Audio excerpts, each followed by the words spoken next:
Donc tu vois, on s'est régalé, hein, puisque on a la voix qui a pété complètement sur le troisième but. Je vois ton sourire. C'est un sourire de soulagement, de satisfaction, de contentement. Ou tu te moques de moi aussi peut-être. Non, pas du tout, non, non, pas du tout. Je pense que j'ai un peu la même voix, elle sera pire demain. Non, non, c'est une grande satisfaction pour mes joueurs parce qu'ils ont fait beaucoup d'efforts cette semaine dans le travail. On a travaillé énormément pour ce match-là et être prêt pour ce match-là. On savait que ça serait un très grand match, qui aurait un scénario forcément différent de celui de Brest, à domicile avec nos supporters. On sait que les duels olympiques sont toujours très engagés. Il y a eu parfois beaucoup de buts et je pense qu'il fallait rester constant dans ce qu'on devait produire ce soir et le scénario est magnifique pour nos supporters et toutes les personnes qui aiment l'OM. Habib, bonsoir. Bonsoir. Nous, suiveurs, on a vécu une saison cauchemar avec la pièce qui tombait à chaque fois, quasiment, du mauvais côté. Est-ce que tu es d'accord de dire que ce soir, vous êtes allé la chercher, mais la pièce, elle est tombée du bon côté parce que peut-être qu'un nul aurait été logique? Oui, vous savez, dans ce match-là, ça se joue à des détails. C'est souvent aussi une part de réussite. Je pense que c'est aussi une logique de croyance. Je dis souvent que la chance n'est pas un hasard. Elle va se chercher, elle se provoque à travers ce que vous êtes dans vos comportements. Et je pense que l'équipe, à travers ce qu'elle a vécu ce soir, le scénario où on prend un but très très vite, où l'entame de match est très très bonne, où on ne les laisse pas respirer, où on récupère tous les ballons chez eux, où on est très très bon en préventif, on leur met de la pression, du contre-pressing. On a des occasions, 7 tirs en première période et des occasions franches.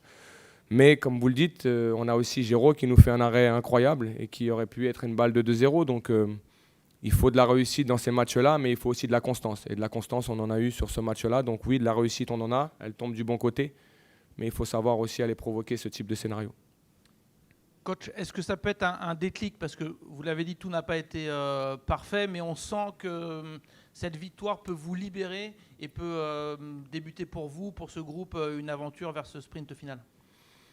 Oui, mais comme je le dis, c'est un éternel recommencement et c'est ce que j'ai dit aux joueurs, c'est qu'il faut profiter de ce moment-là, mais dans 3 jours, il y en a un autre qui est tout aussi important dans les objectifs qui sont fixés par le club. Donc on devra très très vite redescendre en émotion, travailler dès demain pour être l'équipe la plus performante possible mercredi.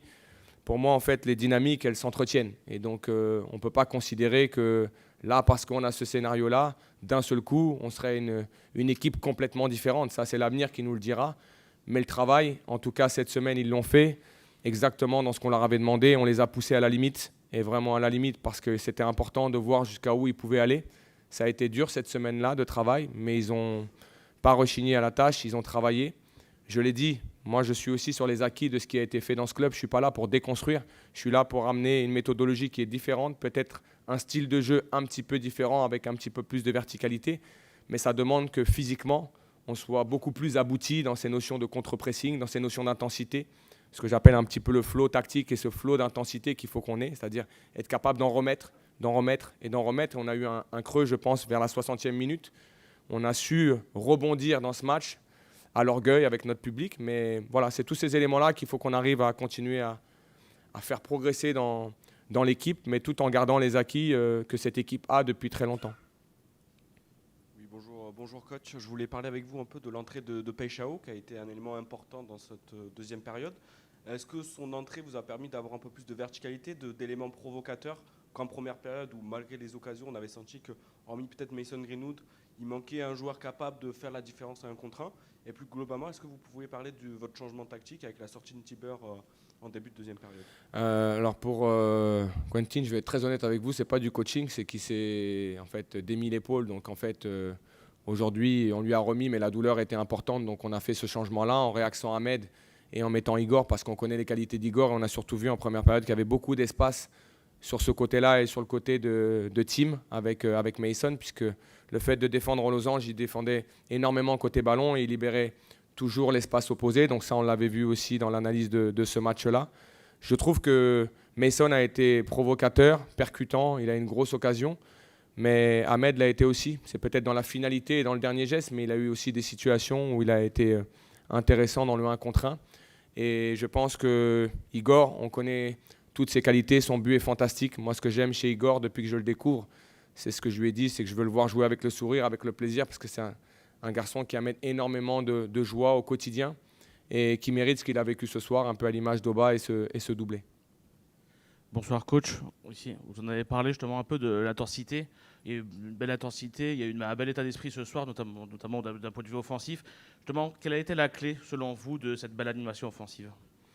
La clé, c'est qu'on a réussi à fermer en fait leur point de basse, leur double au point de basse, c'est-à-dire qu'on savait qu'ils sortaient énormément avec Morton et qu'ils créaient le premier décalage par ces points de basse. Ils avaient un carré au milieu et nous, on n'avait que 3 joueurs au milieu, mais le fait d'avoir vraiment Quentin qui a été capable de vraiment fermer cette première passe et donc du coup, on les a orientés côté et on savait aussi sur le côté qu'on avait des joueurs capables de gérer ce type de situation avec Tim et Emi. Donc je pense qu'on a bien travaillé sur cet aspect-là, sur les empêcher de connecter à l'intérieur.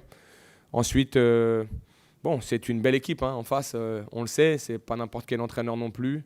Ils prônent le beau jeu. Je pense que ce soir, on a eu le ballon, un petit peu plus que Lyon.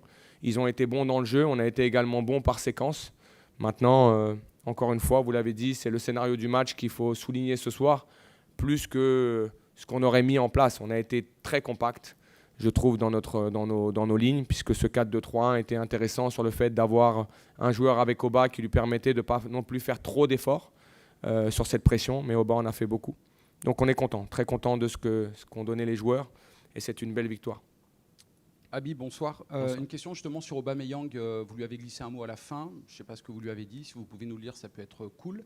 Et pendant 80 minutes, on ne l'a pas trop vu. Il a beaucoup couru, mais on ne l'a pas trop vu, mine de rien. Et il met ses 2 buts qui changent beaucoup de choses. Justement, c'est ça aussi. Voilà, un Aubameyang, c'est un buteur. Parce qu'il n'y avait pas Gouiri ce soir, par exemple. Et il aurait pu être remplacé peut-être en cours de match.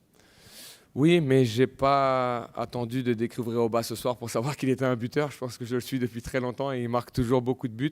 Ce que j'ai dit à Oba, c'est que c'était un très gros match et c'est surtout un match de leader pour l'équipe parce qu'il a montré l'exemple à l'image de beaucoup de joueurs ce soir. Je pense qu'on a été dans cette abnégation constante et Oba l'a été. Je dis très souvent que la différence entre un attaquant et un défenseur, pour avoir été défenseur, c'est qu'un attaquant peut ne pas avoir d'opportunité jusqu'à la 80e minute, et puis il en a 2, il en met 2 au fond et son match est réussi. Au contraire d'un défenseur qui peut être très très bon pendant 80 minutes, mais s'il rate un petit peu le marquage, concrètement, lui, ça n'est pas un match réussi. Donc c'est la force des attaquants et c'est la force de l'expérience d'un attaquant comme Oba, de rester dans son match concentré et de profiter de toutes les opportunités. Et ce soir, il l'a très bien fait. Son premier but est magnifique parce que c'est un but avec du flair et surtout, il est très dynamique. Et le deuxième, pareil, c'est venir fermer au second poteau. Non, je suis très content pour les joueurs ce soir. Vraiment très, très content, satisfait pour le club. Et aussi je le dis parce que c'est très important, pour M. McCourt et Mehdi Benatia qui m'ont fait confiance aussi et qui aujourd'hui sont très satisfaits de voir ce scénario de match. Et les supporters, je pense, ont vécu un très beau moment. Et pour bien connaître Marseille, je pense que demain matin, les gens iront au travail avec un petit sourire comme celui de Karim ce soir. Habib, tu viens de le dire, il y a un match qui arrive très vite. Habib, Oui, pardon. il y a un match qui arrive très vite. On sait que Pierre-Emile sera suspendu. Est-ce que tu peux faire un point sur Gouiri, Timber, d'autres petits bobos, des joueurs qui ne seront pas là ou seront peut-être là mercredi?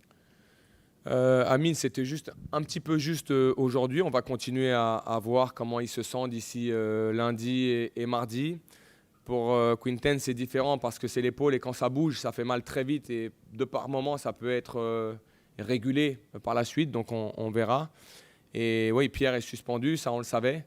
Maintenant, je pense aussi à ce qu'a fait Kondo à ses côtés. Ça a été vraiment la paire qui a été très très forte ce soir. Ils ont fermé l'intérieur du jeu, je les ai trouvés très très bons dans la première agressivité. Mais on a les joueurs aujourd'hui pour pallier aux absences des uns et des autres et on trouvera la solution mercredi pour avoir une équipe toujours performante avec des joueurs qui sont rentrés ce soir et qui, à mon sens, ont été très impactants dans leur rentrée. Je ne sais pas si je peux en poser 2, mais j'en pose au moins une.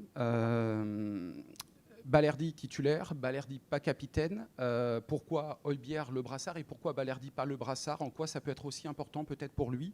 La saison dernière, il a fait une grande saison avec le brassard. Il était peut-être un peu plus embêté cette saison avec, sur la responsabilité, le poids.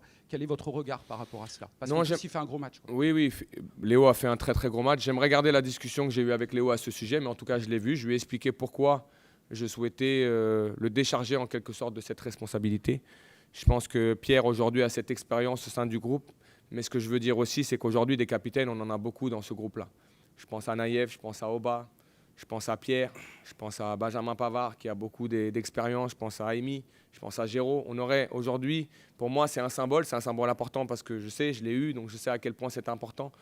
Mais ce qui est sûr, c'est qu'aujourd'hui, le respect qu'il y a entre ces joueurs-là amène justement ces joueurs à considérer que celui qui est en responsabilité, de toute façon, sera là aussi pour aider celui d'à côté. Donc je pense que Léo a eu une magnifique attitude vis-à-vis de ça. Il a compris ce que je lui ai dit.